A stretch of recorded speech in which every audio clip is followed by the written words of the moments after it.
Ashley's car. They all laugh about it together. CJ wondered what it would be like to get drunk, and he wondered if Ashley was laughing too. One day, before the trunk of funk era, Max took CJ to his dad's bedroom closet. Inside were piles of pornographic magazines, stacked in rows that towered above their heads. There were more magazines than clothes.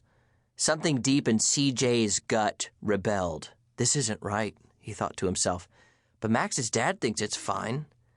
And Max's dad is a war veteran, a strong guy, and he still lives in Max's house. Do these pictures bother Max? Why are we sneaking around? What if we are caught? Is that the front door opening and closing? Max had better hurry up anyway.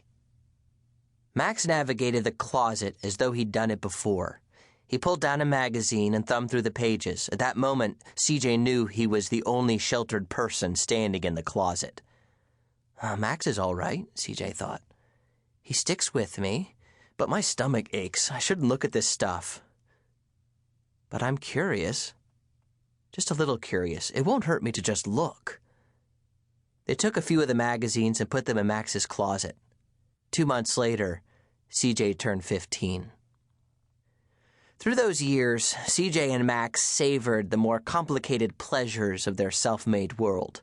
They listened to rap music from a ghetto-oppressed African-American culture they pictured in their heads. They enjoyed military-themed movies and hitting mailboxes with baseball bats.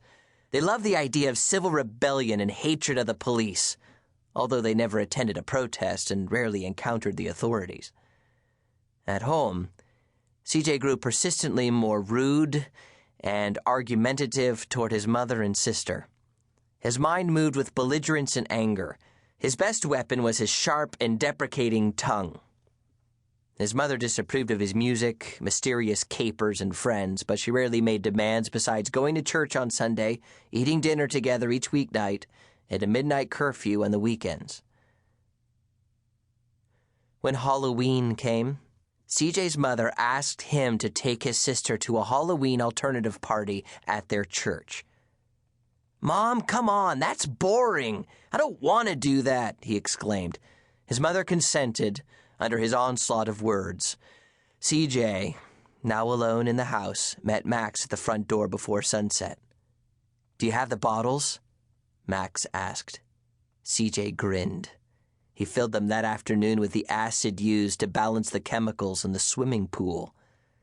Stuffing the bottles into the cargo pockets of their camouflage fatigues, CJ and Max strolled into the dusky streets. A white van tore around the corner and stopped in the middle of the street beside a black sports car. From the car window came obscene gestures, and then the guys in the van threw raw eggs at the car. Max knew the guys in the van, including the driver, Jason. Max introduced them to CJ, and then he and CJ climbed aboard. The van circled the block and stopped in a new neighborhood. The guys slammed open the van doors and rushed a group of trick-or-treating children, including an unsuspecting Cinderella and her brother, the pumpkin. Max fisted 2 eggs. CJ grabbed 1. Not wanting to hurt the youngsters, CJ lagged behind just enough to be harmless yet appear malicious. A sprint through a field, some squeals, a few dropped bags of candy were enough to please these guys. They returned to the waiting van and cruised into another subdivision. Max shared the secret about what he and CJ were carrying in their cargo pockets. "What an idea!" Jason exclaimed. CJ played along. So the 6 of them crawled out of the parked van. Darting under shadows, they clustered under a hedgerow across the street from their target. "Do you know this house?" asked CJ. "No," said the boys. Max pulled out his acid bottle.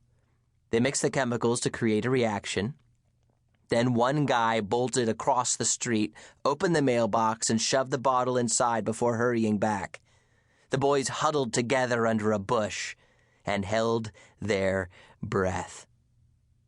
The bomb's explosion pierced the night, and it was soon followed by the sound of car alarm sirens and the glare of porch lights as the neighbors investigated the noise. The grass hardly bent under CJ's speedy feet, and nobody dared to glance back. They regrouped at the van. No adults sighted.